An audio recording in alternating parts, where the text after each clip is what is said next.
जो है ना, आज हम जिस टॉपिक पे बात करेंगे वो ये है कि जो है ना, मतलब नीश की डिमांड और जो लिस्टिंग स्टेबिलिटी है। एक सेकेंड, लिस्टिंग से स्टेबिलिटी है जो है, इसके ऊपर हम मतलब बात करेंगे। ठीक, यानी जो है ना कि मतलब नीश की डिमांड या जो है ना एक कंसिस्टेंट डिमांड वाली नीश को कैसे जज कर सकते हैं, और ये कैसे आइडिया ले सकते हैं कि जो है ना ये नीश मतलब कंसिस्टेंट और एक सॉलिड जो है ना और डीप नीश है। ठीक है, लॉन्चिंग के लिए।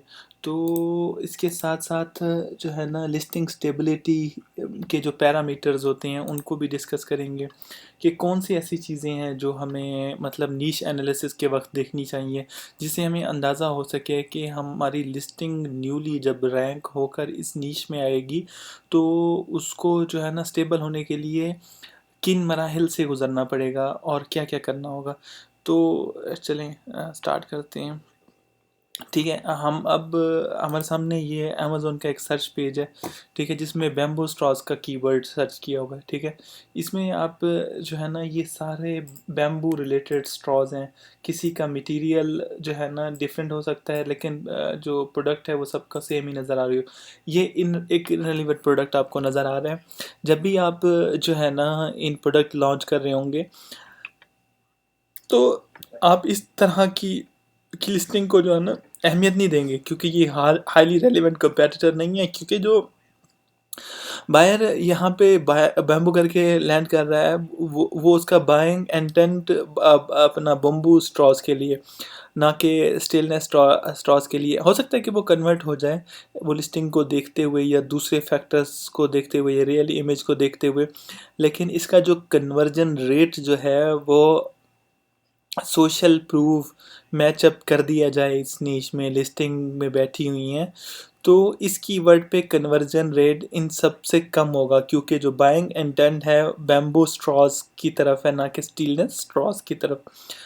तो हम कैसे अंदाज़ा लगा सकते हैं कि ये जो नीश है ये एक डीप नीश है और एक कंसिस्टेंट मतलब कंसिस्टेंट डिमांड दे सकती है। जैसे हमने पिछली वीडियो में भी डिस्कस किया था कि सबसे पहले कीवर्ड का जो हिस्टोरिकल डाटा है जो है ना, कितना कंसिस्टेंट उसका सर्च वॉल्यूम जा रहा है, उसका डिसेंट सर्च वॉल्यूम है या नहीं। अगर डिसेंट सर्च वॉल्यूम है तो क्या टॉप 10 या टॉप 16 में या टॉप 10 में ऐसे सेलर्स बैठे हुए हैं जिनका जो है ना BSR 5000 से कम हो। तो देखते हैं कि 5000 से कम किसी का BSR है। यहाँ पे आपने एक चीज़ का ध्यान रखना है कि आपने रेलेवेंट लिस्टिंग का देखना है, ना कि सेमी रेलेवेंट का, जो कि ये यहाँ पे सेमी रेलेवेंट कंपेटिटर है। ठीक है, तो यहाँ पे आपकी जो टारगेटेड प्रोडक्ट है किसी का भी एक मुनासिब BSR नज़र नहीं आ रहा हमें। ठीक है, तो यही चीज़ रिफ्लेक्ट कर रही है कि इसका जो बाइंग ट्रेंड जो है बहुत कम है, यानी इस तरह के प्रोडक्ट का सर्च वॉल्यूम ही कम होगा। लेकिन अक्सर ऐसा होता है कि आपका सर्च वॉल्यूम मुनासिब होता है, लेकिन कंपटीशन की वजह से मंथली सेल्स जो होती है आपकी स्प्रेड हो जाती है कि BSR किसी का भी अच्छा नहीं रहता। तो उस सूरत में हम ये एनालिसिस करते हैं कि सर्च वॉल्यूम को के एनालाइज करने के बाद 2 या 3 प्रोडक्ट की लिस्टिंग ऐसी होनी चाहिए जिनका BSR 3000 या से कम हो या उसके अराउंड हो। यहाँ पे तो कोई भी नज़र नहीं आ रहा हमें। इन केस हम अज्यूम कर लेते हैं कि ये लिस्टिंग जिसका सर्च वॉल्यूम 3000 है। ठीक है, लेकिन ये भी तो हो सकता है कि ये इसमें सीजनल इफ़ेक्ट आया हो या इसका या कोविड हाइक आई हो।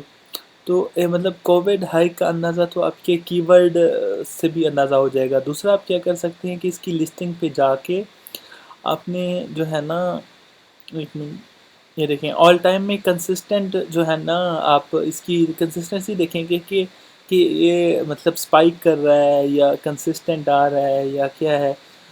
ठीक है, पीछे भी 3000 ये रहा है या उससे कम रहा है। जितना कम रहा होगा उतना अच्छा है, मतलब जितना ज़्यादा होगा मतलब उसकी सेल्स कम है, तो हमने ये देखना है कि इससे BSR की हिस्ट्री क्या है। ठीक है, थ्रू आउट द ईयर इसकी हिस्ट्री अगर इसकी कंसिस्टेंसी अच्छी है और वो 3000 से नीचे रहा है तो जो है ना इसका बीएसआर जो है रिसेंटली अफेक्ट नहीं हुआ, यानी वो अपनी कंसिस्टेंसी के साथ लिस्टिंग कन्वर्ट हो रही है और सेल्स वेलोसिटी ला रही है, ठीक है, जिसकी वजह से इसका बीएसआर मेंटेन हो रहा है। अब ये एक तरीक़ाकार होता है नीश की डिमांड को और नीश की डेप्थ को चेक करने का। इस तरह जो है ना हम यहाँ पे मेक श्योर करना है कि आपकी जो टॉप 10 है उसमें 3 ऐसे सेलर हो जो जिनके 3000 या 3000 के अराउंड या कम का बीएसआर हो, ठीक है। अच्छा, दूसरा पॉइंट ये था हमारा कि लिस्टिंग स्टेबिलिटी को कैसे देखें। देखिए, लिस्टिंग स्टेबिलिटी को देखने के लिए आप अपने टॉप 10 जो है लिस्टिंग्स को देखना होता है, अपने कंपेटिटर्स को देखना होता है कि वो क्या कर रहे हैं, ठीक है। अब यहाँ पे हम ये कंसीडर करेंगे कि ये जो लिस्टिंग है, ठीक है, इसका 258 इसके रिव्यूज़ है और ये एक पैक ऑफ 6 बेच रहे हैं केस के साथ, ठीक है, 7.95 का, और इसको देखिए ये बेच रहे हैं 12 पैक ऑफ 12, ठीक है, 8.99 का, ठीक है। अच्छा, वैल्यू फॉर द मनी कौन दे रहा है, वो ये है, ठीक है। तो प्रोबेबली इसका कन्वर्जन रेट भी ज़्यादा होगा, इसकी हीरो इमेज भी अच्छी है, तो कीवर्ड उसके ऊपर सोशल प्रूफ भी ज़्यादा है इस रेलेवेंट प्रोडक्ट के हवाले से, तो हर लिहाज से ये जो है एक अपने बायर को अट्रैक्ट कर रही है वो लिस्टिंग कन्वर्जन रेट निकालने के लिए। तो आपको जो है ना इसके अराउंड आने के लिए, ये इसको कम्पीट करने के लिए एक यही एक्सपेक्ट करें कि या तो आप वैल्यू फॉर मनी ज़्यादा देंगे। फॉर एग्ज़ाम्पल आप कहते हैं कि 7.99 में पैक ऑफ 13 या 14 देते हैं, या एटलीस्ट 7.5 में वैल्यू फॉर मनी देते हैं, मतलब 7.55 में पैक ऑफ 12 देते हैं, और इससे ज़्यादा क्वालिटी इमेज, हीरो इमेजेस लाते हैं, और फिर आप जो है ना अपने आप को रैंक अप करते हैं। लेकिन ये सब करने के बावजूद आपने ये सब एक्सपेक्ट नहीं करना कि क्योंकि आपके पास सोशल प्रूफ नहीं होगा तो आप स्टेबल हो जाएंगे। सोशल प्रूफ के साथ साथ आपको लाना होगा मतलब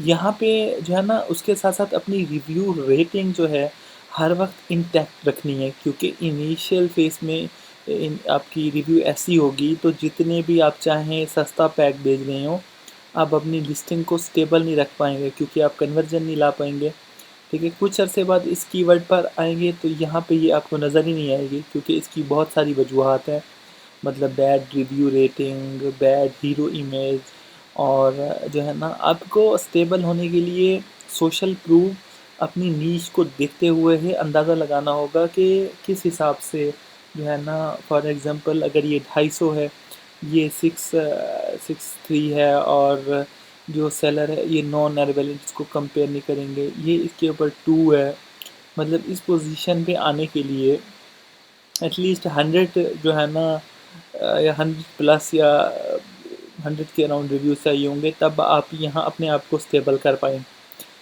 ठीक है। तो उसमें भी रिव्यूज़ पे नहीं रहेंगे, आपकी इमेज आपकी बहुत अच्छी होनी चाहिए, आपका पैक साइज़ वेल ऑप्टिमाइज्ड होना चाहिए, ठीक है, और इसका लिस्टिंग जो है ना बहुत टॉप उसमें होनी चाहिए, मतलब टाइटल से लेके कंटेंट से लेके एबीसी सब चीज़ें, तब जाके आप जो है ना वेल ऑर्गेनाइज्ड पैकेज कहते हैं जब उसे, डिटेल रेडी लिस्टिंग हम उसे कहते हैं, ये सारी चीज़ें मिलके आपकी लिस्टिंग स्टेबिलिटी में किरदार अदा करते हैं। तो उम्मीद है आपको इसमें कुछ ना कुछ वैल्यूएबल लगा होगा। तो अगर आपको कैसे आपको नीश एनालिसिस करने हैं और लिस्टिंग स्टेबिलिटी एनालिसिस करना है, तो ताकि आपकी जो है ना लॉन्च में मदद मिल सके। Thank you.